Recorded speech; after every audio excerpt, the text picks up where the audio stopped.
Nah, kalau misalnya kita ngomongin tentang diversifikasi, cara diversifikasi yang benar dan gimana menentukan suatu saham wajib exit, buy, atau hold, kalau misalnya itu udah dijawab. Mendingan ya itu deh kalau gitu. Yang cara diversifikasi yang benar kayak gimana?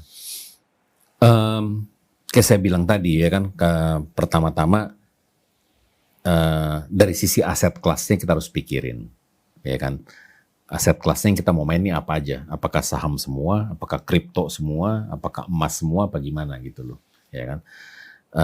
Tapi kalau dalam konsep hidup saya, kalau saya boleh cerita balik ke penonton semuanya, waktu saya mulai punya duit, hal pertama yang saya diversifikasi adalah saya beli asuransi loh, buat keluarga saya, untuk make sure kalau sampai terjadi apa-apa sama saya, ya karena ini bisa stres kan, toto kena serangan jantung ya kan, wah, repot nih, anak-anak masih kecil-kecil semua ya kan.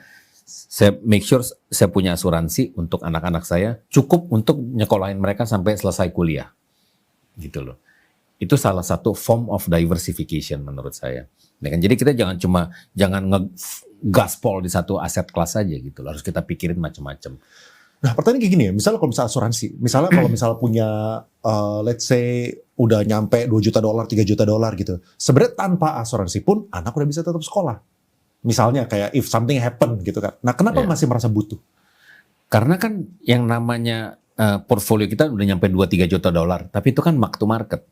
Belum terrealisasi semua kan. Belum kita take profit semua, belum kita jadiin cash. Masih kita gulung terus kan. Anything can happen.